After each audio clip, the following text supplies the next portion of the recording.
ሰላም ተመልካቾቼ ኃይሉ ዮሐንስ ነኝ ከኃይሉ ዮሐንስ ሚኒስትሪስ። ይህ በየሳምንቱ እየተዘጋጀ የሚቀርብላችሁ የቴሌቪዥን አገልግሎታችን ነው። ዛሬ የማቀርብላችሁ መልእክት አዲስ መልእክት ነው የሚሆነው። መልእክቴን ተከታትላችሁ እስከ መጨረሻው ድረስ ብትሰሙትና ብታዩት መልካም ይሆንላችኋል። መልእክቴን የማቀርበው ከሁለት የመጽሐፍ ቅዱስ ክፍል ይሆናል። መልእክቶቹም የሐዋርያው የጳውሎስ መልእክቶች ናቸው። ጸሐፊው አንድ ነው፣ እንግዲህ መጽሐፍቱ ደግሞ ሁለት ናቸው። የተጻፈላቸው የተለያዩ አብያተ ክርስቲያናት ናቸው ማለት ነው። የኤፌሶን ቤተክርስቲያንና የቆላሲያስ ቤተክርስቲያን። እነዚህን አብያተ ክርስቲያናት ትንሽ እያወዳደርኩም እናገራለሁ። ማወዳደር ምንም ችግር የለው። ምክንያቱም አንድ የሆንንበት ወይም እኩል የሆንንበት ቦታ ቢኖርም እንኳን እንደ እግዚአብሔር ቤተሰብ፣ እንደ እግዚአብሔር ልጆች፣ እንደ አማኞች የምንለያይበትና የምንበላለጥበትም የህይወት ክፍል አለን እንዳትረሱ። ለምሳሌ በቅድስና የሚኖር በቅድስና ከማይኖር ይበልጣል። ኦኬ፣ የሚታዘዝ ከማይታዘዝ ይበልጣል። የእግዚአብሔርን ሐሳብ የተረዳ ካልተረዳ ይበልጣል። መንፈሳዊ ቋንቋ የሚናገር በቀላሉ የሚረዳ ከማይረዳው ሰው ይበልጣል። ስለዚህ መበላለጥ ቢኖር ምንም አዲስ እንደማይሆንብን ተስፋ አድርጋለሁ። እንግዲህ የዛሬው መልእክቴ በእነዚህ ሁለት መጽሐፍቶች ዙሪያ ያጠናጥናል። በደንብ አዳምጡኝ። ክፍሉን አንብቤ ብጀምር ደስ ይለኛል። እንደምታውቁት ሐዋርያው ጳውሎስ ለእነዚህ አብያተ ክርስቲያናት መልእክት ሲጽፍላቸው አድሬስ ሊያረገው የፈለገው ሐሳብ አለ። ዛሬ ከዚህ ሐሳብ ደግሞ እኛ የምንማረው ነገር ይኖራል ማለት ነው። የቆላሲያስ መልእክት ምዕራፍ 2 ቁጥር 10 ይሄንን መጀመሪያ አነበዋለሁ። ስሙኝ በደንብ። ለአለቅነትና ለስልጣንም ሁሉ ራስ በሆነው በእርሱ ሆናችሁ ተሞልታችኋል። በደንብ ስሙኝ፣ ደግሜ ላንብበው። ለአለቅነትና ለስልጣንም ሁሉ ራስ በሆነው በእርሱ ሆናችሁ ተሞልታችኋል ነው የሚለው። ለቆላሲያስ ሰዎች ነው የጻፈላቸው። ምን ብሎ የጻፈላቸው? ተመልከቱ። ለአለቅነትና ለስልጣን። ይህ አለቅነትና ስልጣን ምንድን ነው ካላችሁ፣ ኦሪጂናሊ ዘፍጥረት ምዕራፍ 1 ከቁጥር 26-28 ስንፈጠር ከአለቅነትና ከስልጣን ጋር ነው የተፈጠርነው እንዳትረሱ። በአየር በየብስ በባህር ያሉትን ሁሉ ይግዙ ሲል ስልጣን ይኑራቸው አለ። ይህ ስልጣን በቀጥታ ከእግዚአብሔር ዙፋን የተላለፈብን፣ ቀጥታ ወደ ሰው ልጆች ኤክስቴንድ የተደረገ ዴሌጌትድ አውቶሪቲ ብቻ ሳይሆን በመዋለድ የአባታችን የእግዚአብሔር የባህሪ ልጆች በመሆናችን የወረስነውና የተላለፈብን ስልጣን ነው። አባታችን ገዢ እንደሆነ እኛም ገዢዎች ነን። እግዚአብሔር ብርሃን ነው ይላል መጽሐፍ ቅዱስ። እኛ ጨለማ ልንሆን አንችልም፣ እኛም ብርሃናት ነን። ለዚህ ነው እግዚአብሔር ብርሃን ነው ጨለማን በእርሱ ዘንድ የለም እንዳለ ሁሉ የብርሃናት አባት ብሎ እግዚአብሔርን የሚጠራው። እግዚአብሔር ፍቅር ነው ተብሎ ተጽፏል። አንደኛ ዮሐንስ መልእክት ምዕራፍ 4 ቁጥር 16 እንግዲህ ፍቅር የሆነው እግዚአብሔር ልጆች አሉኝ ወልጃቸዋለሁ ካለ የሚወለዱት ፍቅር ከመሆን ውጪ ምንም መሆን አይችሉም ማለት ነው። በዚያ መሰረት ለአለቅነትና ለስልጣንም ሁሉ ራስ በሆነው በእርሱ ሆናችሁ ተሞልታችኋል የሚለው በዳግም ልደት በጌታችን በኢየሱስ ክርስቶስ በማመን የተሞላነውን ሙሌት ነው የሚያወራው። የተሞላነው ምንድን ነው? ተመልከቱ። ለአለቅነትና ለስልጣን፣ አለቅነትና ስልጣንን የተሞላ ነው የተቀበል ነው። ስለዚህ ስልጣንና አለቅነትን ደግሞ ያገኘ ነው ራስ በሆነው በእርሱ። ራስ የሆነው ማን ነው? የቤተ ክርስቲያን ራስ የሆነው ኢየሱስ ክርስቶስ ነው። ይህን ሐሳብ ያዙልኝ። ራስ በሆነው በእርሱ በማን? በጌታችን በኢየሱስ ክርስቶስ የተሞላ ነው። ምንድን ነው? አለቅነትና ስልጣን። ይህ አለቅነትና ስልጣን አዲስ ኪዳን ላይ የጀመረ ሳይሆን በኃጢአት ያጣነውን አለቅነትና ስልጣን ነው የሚያወራው። ሐሳቡን አግኝታችሁታል ብዬ አስባለሁ። ለቆላሲያስ ሰዎች የተጻፈላቸው ጽሑፍ ነው። ሊያሳውቃቸው የፈለገው ነገር አለ። ሐዋርያው ለቆላሲያስ ሰዎች ይህን መልእክት ሲያስተላልፍላቸው ለአለቅነትና ለስልጣንም ሁሉ ራስ በሆነው በእርሱ ሆናችሁ ተሞልታችኋል ሲላቸው መሞላታቸውን ሊያሳምናቸው፣ እርግጠኛ ሊያደርጋቸው፣ የተሞሉትም ደግሞ አለቅነትና ስልጣን እንደሆነ፣ ለአለቅነትና ለስልጣን ራስ በሆነው በጌታችን በኢየሱስ ክርስቶስ በእርሱ ሆነው መሞላታቸውን አስረግጦ ነገራቸው። ትሞላላችሁ አላላቸውም፣ ተሞልታችኋል ነው ያለው። በጣም የሚገርም ነገር ነው። ኦራይት፣ እስቲ የኤፌሶን መልእክት ምዕራፍ 3 ቁጥር 19 ደግሞ እንመልከት። እንግዲህ ተሞልታችኋል የተባለው ራስ በሆነው በእርሱ አለቅነትና ስልጣንን ተሞልታችኋል የተባሉት የቆላስይስ ሰዎች ናቸው። ተመልከቱ፣ ተሞሉ አላለም፣ ተሞልታችኋል ነው ያላቸው። ያለቀ ነገር ነው የነገራቸው። እንዳትረሱ፣ እሷን ሀሳብ ያዙልኝ።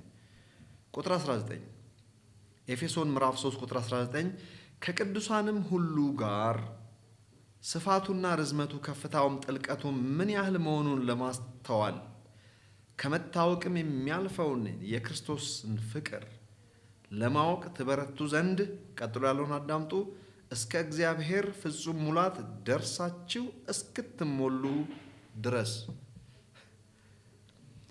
እስከ እግዚአብሔር ፍጹም ሙላት ደርሳችሁ እስክትሞሉ ድረስ ያለው ለኤፌሶን ሰዎች ነው። ራስ በሆነው በእርሱ ለአለቅነትና ለስልጣንም በእርሱ ሆናችሁ ተሞልታችኋል የተባሉት የቆላስይስ ሰዎች ናቸው። ሁለቱ ልዩነት አግኝታችሁኛል ብዬ አስባለሁ። ለቆላስይስ ሰዎች ያለቀ የተቆረጠ ድጋሚ ሌላ ነገር የማያስፈልገው አብዴት የማያስፈልገው ኦልሬዲ ተሞልታችኋል ነው የተባለው። ተሞልታችኋል ነው። የተሞሉት በምንድን ነው? በአለቅነትና በስልጣን። ያለቀ ስልጣን ያለቀ አለቅነት ነው ያላቸው። ከዚህ በላይ ወዴት ማደግ እስከማይችሉ ድረስ ተሞልተዋል። በቃ እነዚህ በማን ራስ በሆነው በእርሱ የተሞሉበት የሙሌታቸው ልክ ራስ በሆነው በኢየሱስ ክርስቶስ በእርሱ ልክ ግልጽ ነው። የኤፌሶን ሰዎች ደግሞ እስክትሞሉ ድረስ ነው የሚለው። አሁንም ከክርስቶስ ጋር ነው ያገናኛቸው፣ ወደ ክርስቶስ ፍቅር ማለት ነው። ለማወቅ ገና ለማወቅ ነው ይሄኛው። ተመልከቱ፣ ለማወቅ ዲስከቨር ለማድረግ እስክትሞሉ ድረስ የሚለውና ተሞልታችኋል ሁለቱ የተለያዩ ነገሮች የተለያዩ ሀሳቦች እንደመሆናቸው ይሄንን ክሊር ማድረግ እፈልጋለሁ። የቆላስይስ ሰዎች ተሞልታችኋል ነው ያለው። የኤፌሶን ሰዎች እስክትሞሉ ነው ያለው። እንደገና ወደ ቆላስይስ መልእክት አሁንም ልመልሳችሁ። አሁን ደግሞ ቆላስይስ ምዕራፍ 3 ቁጥር 10 ቁጥር 10 እንደዚህ ይላል። ይህንን እንግዲህ ሁላችሁም መጽሐፍ ቅዱስ ከያዛችሁ በተለያየ ትርጉም ማንበብ ትችላላችሁ። የፈጠረውን ምሳሌ እንዲመስል እውቀትን ለማግኘት የሚታደሰውን አዲሱን ሰው ለብሳችሁታል ይላል። እዚህ ጋር ደግሞ የፈጣሪውን መልክ የሚመስለውን አዲሱን ሰው ምን አድርጋችሁታል? ለብሳችሁታል። አዲሱን ሰው ልበሱት አላለም፣ ለብሳችሁታል። ምን አይነት ሰው ነው ለብሳችሁታል የተባለው? የፈጣሪውን መልክ የሚመስለውን ሰው፣ የፈጣሪውን መልክ የሚመስለውን አዲሱን ሰው፣ በክርስቶስ ኢየሱስ የተዋጀው አዲስ ሰው፣ እርሱን ልበሱት ሳይሆን ለብሳችሁታል ነው የተባለው። ስለዚህ ለቆላስይስ ሰዎች ለብሳችሁታል ብሏል፣ ተሞልታችኋል ብሏል። ሁለት ያለቀ ነገር ነው ያነበብነው። አሁን ደግሞ ወደ ኤፌሶን መልሳችኋለሁ ማለት ነው። እንደገና ወደ ኋላ ስመልሳችሁ ኤፌሶን ምዕራፍ 4 ላይ ነው እንደገና ወደ ኋላ መልሳችሁ።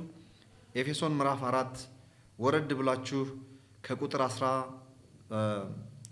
ጀምሮ ላንብበው። ከቁጥር 18 ሶሪ እነርሱ ባለማወቃቸው ጠንቅ በልቦናቸው ደንዳናነት ጠንቅ ልቦናቸው ጨለመ፣ ከእግዚአብሔርም ሕይወት ራቁ። ስለ አሕዛብ ነው የሚያወራው። እግዚአብሔርን ስለማያውቁ ሰዎች ነው የሚያወራው። ደንዝዘውን በመመኘት ርኩሰት ሁሉ ለማድረግ ራሳቸውን ወደ ሴሰኝነት አሳልፈው ሰጡ። ስለማያምኑ ሰዎች ነው የሚያወራው ብያችኋለሁ። እናንተ ግን ስሙ፣ እዚህ ጋር እናንተ ግን ስላመኑት ክርስቲያኖች ነው የሚያወራው። ክርስቶስን እንደዚህ አልተማራችሁትም፣ በእርግጥም ሰምታችኋልና እውነትም በኢየሱስ እንዳለ በእርሱ ተምራችኋል። እውነት በማን ያለው? በኢየሱስ እንዳለ በእርሱ ተምራችኋል። እንግዲህ የምንማረው ነገር ነው። ፊተኛውን ኑሯችሁን እያሰባችሁ እንደሚያታልል ምኞት የሚጠፋውን አሮጌውን ሰው አስወግዱ። አሮጌውን ሰው አስወግዱ። አስወግዳችሁታል ሳይሆን አስወግዱ ነው እያለ ያለው እዚህ ጋር። በአእምሯችሁ መታደስ ታደሱ። አሁንም ገና ስለ መታደስ እየታደሰ የሚሄድ ነገር ነው እያወራ ያለው። በአእምሯችሁ መታደስ ታደሱ። ዕለት ተዕለት የሚደረግ ነገር ነው እያወራ ያለው። ለእውነትም በሚሆኑ ጽድቅና ቅድስና እንደ እግዚአብሔር ምሳሌ የተፈጠረውን አዲሱን ሰው ልበሱ። ጸሐፊው አንድ ስለሆነ ሐሳቡ ይገርማቸዋል። ተመሳሳይ ነው። የተጻፈላቸው ቸርቾች የተለያዩ ቸርቾች ቢሆኑም ሁለቱም ላይ ተመሳሳይ ነገር ምንድን ነው የሚለው? የፈጣሪውን መልክ የሚመስለውን አዲሱን ሰው ለብሳችሁታል ሲል ለቆላስይስ ሰዎች፣ ለኤፌሶን ሰዎች ደግሞ የፈጣሪውን መልክ የሚመስለውን አዲሱን ሰው ልበሱት ይላል። ልዩነቱ ምንድን ነው? ለኤፌሶን ሰዎች ልበሱት ነው የሚለው፣ ለቆላስይስ ሰዎች ደግሞ ለብሳችኋል ነው የሚለው። ለቆላስይስ ሰዎች ተሞልታችኋል ነው የሚላቸው፣ ለኤፌሶን ሰዎች እስክትሞሉ ድረስ ነው የሚለው። ስለዚህ በአጠቃላይ አሁን በሁለቱ ቸርቾች መካከል ያለውን ልዩነት ስትመለከቱ ለቆላስያስ ሰዎች ያለቀ የተቆረጠ ነገር ሁለት ቦታ ይናገራል። ምዕራፍ 2 ቁጥር 10 ላይ ለአለቅነትና ለስልጣን ራስ በሆነው በእርሱ ሆናችሁ ተሞልታችኋል። we are complete in him። ምዕራፍ 3 ቁጥር 10 ላይ ደግሞ ምዕራፍ 3 ቁጥር 10 ደግሞ የፈጣሪውን መልክ የሚመስለውን አዲሱን ሰው ለብሳችሁታል። ስለዚህ የቆላስያስ ሰዎች ለብሳችሁታል ነው የተባለው፣ ተሞልታችኋል ነው የተባለው። ከተሞሉ የሚሞሉበት ሌላ የቀረ ክፍት ነገር የለም፣ ሙሉ ናቸው። ለብሳችኋል ከተባለ የፈጣሪውን መልክ የሚመስለውን አዲሱን ሰው በክርስቶስ በተዋጀው እውነት ማለት ነው። በዛ እውቀት ተሞልታችኋል ማለት ያንን አግኝታችኋል፣ ደርሳችኋል ነው እያላቸው ያለው። ተሞልታችኋልና ለብሳችኋል ነው። ልብ አድርጉ፣ ያለቀ ነገር ነው ያወራው ለቆላስያስ ሰዎች። ለኤፌሶን ሰዎች ደግሞ ሙሉ ነገር አይደለም እየተናገረ ያለው። ልበሱት የሚል ነው የሚገኘው። እንደገና ደግሞ ተሞሉ፣ ወደፊት ገና እየተሞላን የምንሄደውን ነገር እየለበስን የምንሄደው ወይም ደግሞ ለወደፊት በደንብ የምንለብሰውን ወይም ገና የምንሞላውን ቀጣይነት ያለው ነገር ነው ለኤፌሶን ሰዎች የተናገረው። ይሄ ሁለቱ ምንድን ነው ልዩነቱ? ወገኖች እስቲ በደንብ አስተውሉ። እንግዲህ የቆላስያስ ሰዎችና የኤፌሶን ሰዎች ሁለት ፈጽሞ የማይታረቁ ሁለት የተለያዩ ነገሮች ነው የጻፈላቸው። አንብቤዋለሁ፣ ገብቷቸዋል ብዬ አስባለሁ። ለቆላስያስ ሰዎች ተሞሉ ነው ያላቸው፣ ማነው ተሞልታችኋል ነው ያላቸው፣ ለብሳችኋል ነው ያላቸው። ለኤፌሶን ሰዎች ደግሞ ልበሱ ነው ያለው፣ ተሞሉ ነው ያለው። እነዚህ ሁለት አብያተ ክርስቲያናት ሞር ማቹር ያደረጉት ያደገ ማን ነው ከሁለቱ? ሞር መንፈሳዊነት ያለው የትኛው ቤተ ክርስቲያን ነው? የቆላስያስ ቤተ ክርስቲያን ወይስ የኤፌሶን ቤተ ክርስቲያን? የቱ የሚበልጥ ይመስላችኋል? የትኛው ነው ሞር እግዚአብሔርን የሚያውቅ? የትኛው ነው ሞር መንፈሳዊ እድገት እያደገ ያለ?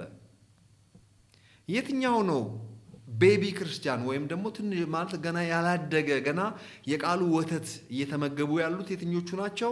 አጥንት የሚቆረጥሙት ወይም ደግሞ ጠንካራ ምግብ መብላት የለመዱ እንደ መጽሐፍ ቅዱስ ጠንከር ያለ ነገር እየተነገራቸው ያሉ የትኛዎቹ ናቸው? ኤፌሶን ቸርች ወይስ የቆላስያስ? what do you think? እስቲ ራሳችሁን ጠይቁ። እዚህ ጋር ተሞልታችኋል ለብሳችኋል ነው ያለው ለቆላስያስ ሰዎች። እዚህ ጋር እስክትሞሉ ድረስ ነው ያለው። ገና ተሞሉ ነው ያለው። ያላለቀ ነገር ነው፣ ቀጣይ ነገር ነው። እዚህ ጋር ደግሞ ያለቀ ነገር ነው የተናገረው። ጸሐፊው አንድ ነው። ለሁለት አብያተ ክርስቲያናት እንደየአቅማቸው ነው የተናገረው። የትኛው ነው ያደገ ክርስቲያን ከሁለቱ? የትኛው ነው የበለጸገ መንፈሳዊነትን ያለው እግዚአብሔርን በማወቅ ወይም ደግሞ በማቹሪቲ ትንሽ ከፍ ያለው የትኛው ነው? የኤፌሶን ቸርች ወይስ የቆላስያስ? ይህን ሀሳብ ያዙልኝ። መጽሐፍ ቅዱስ እንደዚህ ይላል፣ ደርሳችኋል ይላል። ለምሳሌ ደርሳችኋል የሚለውን ቃል ስታነቡ ምንድነው የምታስቡት? ነገሮችን ሁሉ የምናደርገው በክርስቶስ ተሰርቶ ካለቀ ነገር ላይ ተነስተን ነው ነገሮችን የምናየው። እኛ የምንጨርሰው በድነት ዓለም በመንፈስ መዳን ከኛ የሚጠበቅ እኛ እንደ አዲስ የምንሰራው ነገር የለም። በተሰራ ነገር ላይ ነው ያስገባን እግዚአብሔር።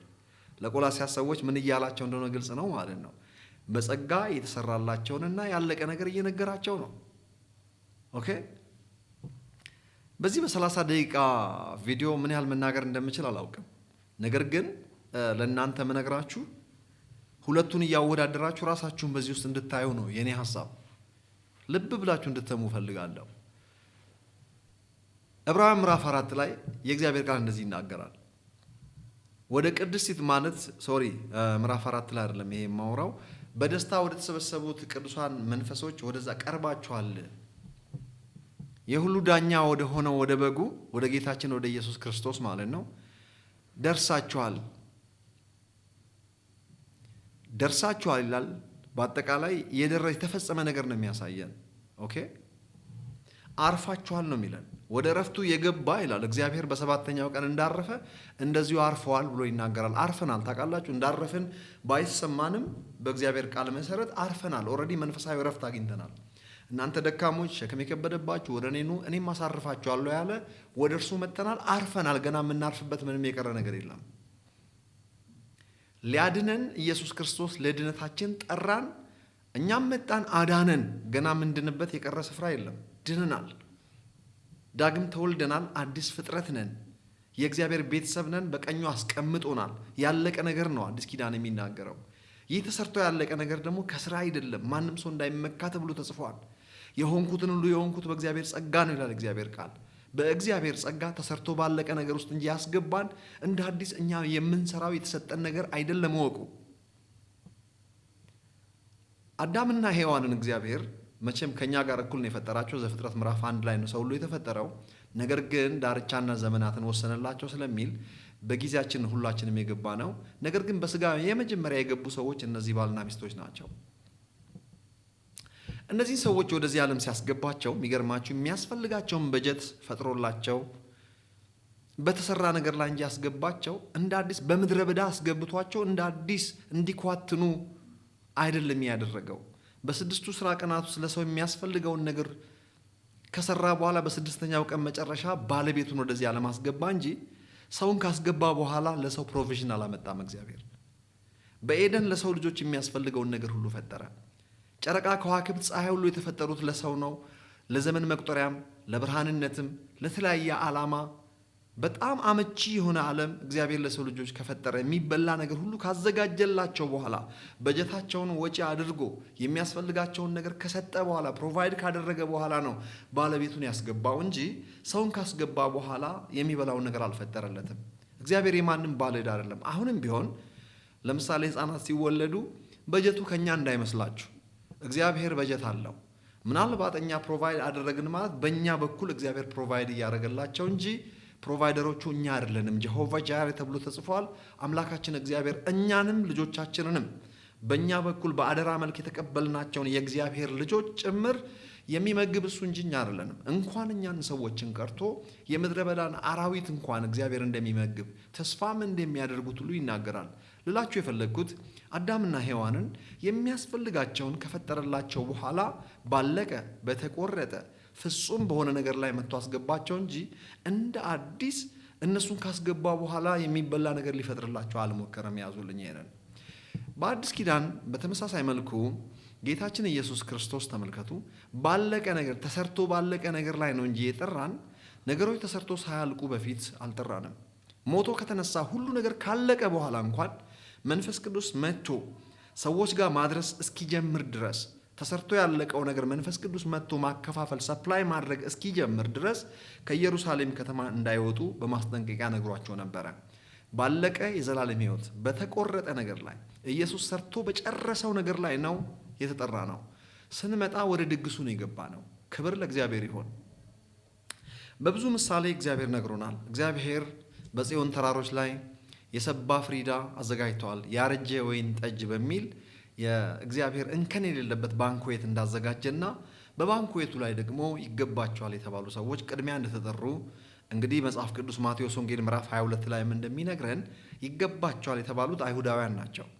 ምክንያቱም በአባቶቻቸው አማካኝነት ተመራጮች ስለነበሩ ይገባቸዋል የተባሉ ሰዎች ለዛ የማይገባቸው ሆኑ። ምክንያቱም የተሰጣቸውን ቅድሚያ ጥሪ አሽቀንጥረው ስለጣሉ። እንግዲያውስ እግዚአብሔር ምን አለ? ይሄንን ድግሴን ለማን አድርገዋለሁ? ሂዱና በየመንገዱ ወጥታችሁ ያገኛችሁትን ሰው ሰብስባችሁ አምጡ፣ የማይመለከተውን ሰው ተባለ። እንግዲህ በዛን ቀን ከገቡት ውስጥ አንዱ እኔ ነኝ። እንግዲህ ተመልከቱ፣ ጉዳዩ እስከ በር ድረስ ነው። በር ጋር ሲደረስ ሰው ሁሉ የራሱን ልብስ አውልቆ በባለቤቱ የተዘጋጀ የሰርግ ልብስ ለብሶ ነው ወደ ውስጥ የሚገባው። እንግዲህ ከገባ በኋላ ሁለት ነገር ብቻ ነው ያለው። መግቢያው ጽድቅ ይባላል። ከተገባ በኋላ ሰላምና ደስታ የሚባሉ ነገሮች ናቸው ያሉት። ሰላምና ደስታ የሚባሉትን አንድ ላይ ስታደርጓቸው እርካታ ይባላሉ። አንዳች የማይጎልበት ህይወት፣ ያችም የዘላለም ህይወት ትባላለች፣ ወይንም የእግዚአብሔር መንግስት። ጥሪያችን ለዚህ ነው። ኢየሱስ ክርስቶስ ሰርቶ በጨረሰ የዘላለምን ህይወትን በተመለከተ በተከፈለ ነገር ላይ እንጂ የተጠራ ነው። እንደ አዲስ መጥቶና አብረን እንክፈልም አላለንም። ወይንም ደግሞ እናንተ ሌላ ጊዜ የምትከፍሉት ነው ለጊዜው ከፍዬላችኋለሁ አልተባለም። በተከፈለ ፈጽሞ ፍጹም በሆነ ነገር ላይ ነው የጠራን። እግዚአብሔር የተመሰገነ ይሁን። በዚህ መሰረት ለቆላስይስ ሰዎች ምን እያላቸው ነው? የተፈጸመ ነገር ነው ሊያሳያቸው የፈለገው፣ ያለቀ ነገር ነው ሊያሳያቸው የፈለገው። ስለዚህ መልሱን አሁን ልናገር። የቆላስይስ ሰዎች ቤቢ ናቸው። ያላደጉ ክርስቲያኖች ስለሆኑ ነው የሆነላቸው መዳናቸውን ነው እንደ አዲስ እየነገራቸው ያለው። ድነሃል፣ አንተ አይጠበቅብህም ልትከፍል፣ ተከፍሎልሃል። you are free, you are complete። ደርሰሃል፣ ተሞልተሃል፣ ይሄ ሁሉ የሆነልህ በጌታ ነው። ይሄንን ነው እያላቸው ያለው። ለኤፌሶን ሰዎችስ ደርሳችኋል፣ ተሞልታችኋል ሳይሆን እያላቸው ያለው ለእነሱ ደግሞ እስክትሞሉ ድረስ እንደገና ደግሞ ልበሱ የሚሉትን ቃሎች ስትመለከቷቸው ለእነዚህ ሰዎች ስለ ድነታቸው እየሰበካቸው አይደለም። ስለሆነላቸው በእግዚአብሔር ጸጋ ተሰርቶ ያለቀ ነገር እንደ አዲስ እያባበለ እየነገራቸው ሳይሆን የተደረገላቸውን ነገር እነዚህ ያውቃሉ። አያስፈልጋቸውም እንደ አዲስ ስብከት እናንተ እኮ ድናችኋል፣ እናንተ እኮ ተሞልታችኋል፣ እናንተ እኮ ደርሳችኋል ሊባሉ አይገባም። ከዚህ ያለፉ ናቸው። እነዚህ ስለ አእምሮ ማደስ ነው እየነገራቸው ያለው። እነዚህ ቀጣይነት ያለ ከአንድ አማኝ የሚጠበቅ ላይፍ ነው እንጂ እየነገራቸው ያለው ከእግዚአብሔር ዘንድ ተሰርቶ ያለቀ ነገር እንደ አዲስ እየነገራቸው አይደለም። ልብ ብላችሁ ካሰባችሁ እንግዲህ ማን ነው መቹር ክርስቲያን? ማን ነው ያደገ ክርስቲያን? ከኤፌሶን እና ከቆላሲያስ ቤተ ክርስቲያን ትንሽ እግዚአብሔርን ወደ መምሰል የገባው የደረሰ በመጠኑም ቢሆን ከፍ ያለ አመለካከት ያለው ማን ነው ቢባል በጣም ቀላል ነው። ለቆላሲያስ ሰዎች ልብ አድርጉ፣ ለመንፈሳዊ ሕፃን የሚነገር ነገር ነው እየተነገረ ያለው። ድናችኋል እኮ ነው እየተሰበከ ያለው። እንደገና በክርስቶስ ተፈጽሟል፣ ድናችኋል፣ you are complete፣ ሌላ ነገር አያስፈልጋችሁም፣ የዳናችሁበትን እውቀት ያዙ፣ በጌታ ሙሉ ናችሁ፣ ተሞልታችኋል፣ ደርሳችኋል እያለ የትምህርት ጅማሬ ነው እየነገራቸው ያለው። ተሞልታችኋል፣ ራስ በሆነው በእርሱ ሆናችሁ ለአለቅነትና ለስልጣን ተሞልታችኋል ሲል ይህ የሕፃን ትምህርት ለኤፌሶን ሰዎች ያደጉ ስለነበረ ለነሱ አያስፈልጋቸውም። ሄዳችሁ ብትነግሯቸው እንደ መዳኔን ማመቻጣው ነው፣ ይልቁንም እግዚአብሔርን ስለመምሰል፣ ቀጣይነት ያለው በቅድስና ስለመኖር፣ ለሌሎች ሰዎች በረከት ስለመሆን፣ አእምሮን ስለማደስ፣ ከትላንት ይልቅ ዛሬን የማወቅን ጉዳይ ይሄንን ንገረኝ እንጂ እንደ አዲስ ዶንት ዌስት ዩር ታይም ነው የሚሏችሁ። መጽሐፍ ቅዱስ የትምህርት ጅማሬ የሚላቸው ነገሮች አሉ በመጽሐፍ ቅዱስ። ለምሳሌ ጥምቀቶች፣ እጆችን ስለመጫን፣ እንደነዚህ አይነት ትምህርቶች የትምህርት ጅማሬ ይባላሉ። ገና ለጨቅላ ክርስቲያን የሚነገሩ ናቸው። አስቡ፣ እጅ የተጫነለት ሰው ሁል ጊዜ እጅ እንዲጫንለት ቢፈልግ ስለ ጥምቀት እንግዲህ የውሃ ጥምቀት አንድ የሚወሰድ ነገር ነው። እሱም ደግሞ ማመናችንን የሚገልጥ ውጫዊ መገለጫ ነው። ሁሌ ስለ ጥምቀቶች ማውራት ምን ትርጉም አለው? እጆች ስለመጫንና እግዚአብሔር እንደዚህ ይልሃል፣ አይዞ ልጄ ሆይ ይልሃል። ይሄ ሁሉ ለሕፃን የሚነገር ነው። ለሕፃናት የሚመጣ መልእክት ምን የሚል መሰላችሁ? ለምሳሌ አይዞ ልጄ ሆይ እኔ ካንተ ጋር ነኝ። ለምንድነው ለሕፃን ነው ያልኩት? ማቹር ላደረገ ክርስቲያን እኔ ካንተ ጋር ነኝና አይዞ መባል አያስፈልገውም። ባይባልም እግዚአብሔር ከእርሱ ጋር እንደሆነ ያውቃል። አዲስ ክርስቲያን ወይም ያላደገ ክርስቲያን ከሆነስ እንደዚህ አይነት የኢንካሬጅመንት ቃል ካልመጣለት በስተቀር እግዚአብሔር ከእሱ ጋር የቆመ አይመስለውም። ይልቁንም በሆነ አጋጣሚ የሆነ ስህተት ተሳስቶ ከሆነ በዛ ስህተት ላይ ሰይጣን ስለሚከሰው ምን ብሎ ነው የሚከሰው? አንተ ከወረዲ ኃጢአተኛ ነህ፣ ምክንያቱም እንደዚህ አድርገሃል፣ ኃጢአተኛ በመሆን እግዚአብሔር አይወድህም ብሎ እግዚአብሔርን ይከሳል። እኛ ጋር አምጥቶ ግልጽ ነው። እግዚአብሔር አይወድህም ምክንያቱም ኃጢአት ሰርተሃል። እንግዲህ ተመልከቱ። አይ እግዚአብሔር ይወደኛል፣ ኢየሱስ ጌታ ነው፣ እግዚአብሔር ይመስገን፣ እግዚአብሔር እኮ ይወደኛል እንዳትሉ የሆነ ነገር ሰርታችኋል። አይወደኝም ደግሞ እንዳትሉ በራሳችሁ ስራ በስህተታችሁና በመልካሙ ስራችሁ ልክ አይደለም እግዚአብሔር የሚወዳችሁ። በራሱ የጽድቅና የቅድስና የፍቅር መጠን ነው የሚወዳችሁ። አዲስ ክርስቲያን በብዙ ነገር ነው የሚጉላላው። ማቹር ላደረገ ክርስቲያን ግን ሲሳሳትም ሆነ ሳይሳሳት እግዚአብሔር እኩል እንደሚወደው ያውቃል። ስህተትን የሚያርመውና ከስህተት የሚርቀው እግዚአብሔር እንዳይጠላው በመፍራት ሳይሆን ስለማይገባና ነውረኛ ስለሆነ ከአንድ ያመነ አማኝ ስለማይጠበቅ ነው። የኤፌሶን ሰዎችን ከምዕራፍ 1 ጀምራችሁ ስትመለከቱ ጠንከር ያሉ ናቸው። ለኤፌሶን ሰዎች ብዙ አሳይመንት ሲሰጣቸው ነው የምታዩት። ራሱ የተሰበኩትን መልእክት ከመጀመሪያ ጀምራችሁ ስትመለከቱ እንዴት ዓለም ሳይፈጠር እግዚአብሔር እንደመረጣቸው፣ የልቦናቸው አይኖች እንዲህ መከፈት እንዳለባቸው። የልቦናቸው አይኖች መከፈት እኮ ማለት የዳኑበትን የድነት እውቀት አርቀው እንዲያዩ ማለት ነው። የፍቅርን ከፍታና ጥልቀት ለይተው እንዲያውቁ እጅግ በጣም ጠንካራ መልእክት ነው።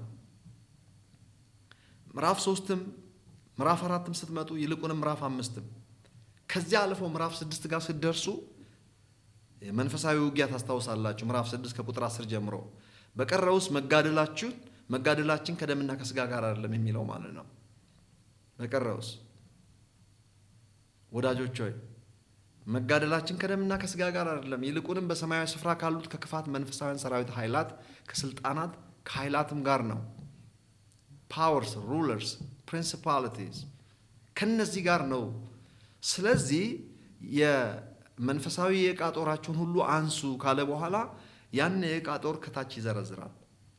ከውጭ ለሚያይ ሰው ልክ አንድ ሮማን ወታደር ታጥቆ የቆመ ሰው ያንን ነው የሚመስለው። የመንፈስ ሰይፍ ይዟል፣ የወንጌል ጫማ ተጫምቷል፣ የእውነት ቀበቶ ታጥቋል፣ ብረስት ፕሌት ምንድን ነው የሚባለው ጥሩር ለብሷል፣ ለጭንቅላቱ ሄልሜት አድርጓል፣ የመዳን ራስ ቁር። ጥሩር ደግሞ ከቀስትና ከእንትን የሚጠብቅ እዚህ ልብ አካባቢ እንዳይጎዳ ቀስት እንዳይወጋውም ከነሐስ ብረት የሚሰራ ነው። ሴፍ ነው የሰውዬ። በእንደዚህ አይነት ተዘጋጅታችሁ ቆሙ። ይልቁንም የሚንበለበለውን የዲያብሎስን ፍላጻ ማጥፋት እንድትችሉ የመንፈስን ሰይፍ ያዙ፣ የእምነት ጋሻ። እንዲህ እያለ ምሳሌያዊ ንግግር ለአንድ ላደገ ሰው የሚነገር ትምህርት ነው። ኤፌሶን ምዕራፍ 6 ጉዳዩ ከሰይጣን ጋር እሰጥ አገባ ውስጥ የመግባት ጉዳይ ዘራፍ ሳይሆን ውጋ ንቀል ሳይሆን እዚያ ጋር በአጭር ቋንቋ በሚገባን መልኩ ሊነገረን የተፈለገው ወይም ለኤፌሶን ሰዎች ሊነገር የተፈለገው አእምሮን በማደስ መንፈሳዊ ቪክትሪ አሸናፊነትን እንዲኖሩት ነው። ክፍሉ ስለ ግብ አያወራም። ብዙ ሰው ያን ክፍል ለምን እንደማያስተውሉ አልገባኝም። አእምሮን በማደስ በእውቀት በመሞላት ከፍ ባለ መለኮታዊ እውነትና እውቀት በመሞላት አእምሮን በማደስ የሰይጣንን ሐሳብ የሰይጣንን ውሸት የማፍረስ ጉዳይ እንጂ የሰይጣንን ሽንገላ የማፍረስና የመቃወም ጉዳይ እንጂ ባድ ጋይ ዲያብሎስን እንደ አዲስ ከሱ ጋር ሌላ ሰጣ ገባ ውስጥ ለመግባት አይደለም። ሰይጣንን በተመለከተ የዛሬ 2000 ዓመት ገደማ የተሸነፈ ያለቀለት ጠላት ነው። ክፍሉን አናስተውሉም እንጂ ቃል በቃል ምንድን ነው የሚለው? የሰይጣንን ሽንገላ መቃወም እንድትችሉ ነው የሚለው። የዕቃ ጦር ሁሉ አንሱ። እንግዲህ ሰይጣንን መቃወም እንድትችሉ ሳይሆን የሰይጣንን ሽንገላ ነው የሚለው ክፍሉ። ሽንገላ የሚለው ውሸት ማለት ነው። ሰይጣን ሁሌ እንደሸነገለ እንደዋሸ ነው። የሰይጣንን ውሸትና ሽንገላ መቃወም የምንችለው በእውነት ነው። ውሸትን የምናፈርሰው በእውነት ነው። ውሸትን የምንበቀለው በእውነት ነው። እውነት የእግዚአብሔር ባህሪ ሲሆን ውሸት ደግሞ ሰይጣናዊ ባህሪ ነው። ውሸት የሆነውን ሰይጣናዊ ባህሪ የምናሸንፈው እውነት በሆነው በእግዚአብሔር ባህሪ ነው። መጽሐፍ ቅዱስ ቅድም ሳነብ ኤፌሶን መልእክት ምዕራፍ 4 ላይ በእርሱ ሆናችሁ ተምራችኋልና ክርስቶስ እንደዚህ አልተማራችሁም፣ ስለዚህ ውሸትን አውልቃችሁ ጥላችሁ ይላል። ውሸትን የምንበቀለው በእውነት ነው። በምን? እውነትን በመማር ክርስቶስ የምንማረው ነው፣ የምናውቀው ነው። ለኤፌሶን ሰዎች ስለ አእምሮ ማደስ ነው የሚያወራው። ኦኬ፣ የማደግ ጉዳይ ነው። ስለዳኑበት እውነት ብዙ ሊያስረዳችሁ ጥረት አያደርግም። የቆላስይስ ሰዎችን ስታዩቸው ግን ሕፃናት ናቸው። እንደ አዲስ ድናችኋል እኮ ምንም አያስፈልጋችሁም፣ ዩ አር ኮምፕሊት። በቃ መጀመሪያ ይሄ ማለቅ አለበት። ቀጣዩን አእምሮ ማደስና የነፍስ መዳን ከመናገሩ በፊት በደንብ የዳኑበትን የድነታቸውን እውነት መያዝ ስላለባቸው ድኛለሁ እስኪሉ ድረስ እነዚህን ሰዎች ማባበል ስለነበረበት ሕፃናት ስለሆኑ ሐዋርያው ጳውሎስ ሁለቱን በእንደዚያ መልኩ ነው አድሬስ ያደረጋቸው። እንግዲህ ወንድሞቼና እህቶቼ ከዛሬ መልእክት ምን ተማራችሁ ብዬ ብጠይቃችሁ የምትናገሩት ነገር ይኖራቸዋል። የዳንበትን እድነት ማወቅ ሌላ ጉዳይ ነው። ከዳንን በኋላ ደግሞ እንግዲህ በእውቀት ማደግ ሌላ ጉዳይ ነው። አንድ ክርስቲያን ከዳነ ማግስት ወይም ደግሞ ዳግም ከተወለደ አዲስ ፍጥረት ከሆነ ማግስት እንግዲህ ቤቢ ክርስቲያን ነው፣ ሕፃን ነው። ሕፃን ደግሞ ማደግ ይጠበቅበታል። ስለዚህ ጉዳይ በሰፊው በሚቀጥለው ሳምንት ላይ እናገረዋለሁ። ለጊዜው ዛሬ የሰማችሁኝ ሰዎች የሚቀጥለውን ነገር መስማታችሁን አትተዉ። ምክንያቱም ሙሉ መልእክት አይሆንላችሁም የሚቀጥለውን ካልሰማችሁ። ለዛሬ ሁለቱን አወዳድራችሁ የትኛው ማቹር የሆነ ክርስቲያን ነው የሚለውን ነገር በደንብ ራሳችሁ ፈትናችሁ እንድታውቁ እጋብዛችኋለሁ። ለዛሬ ደህና ሁኑ። ኃይሉ ዮሐንስ ነኝ። ባባይ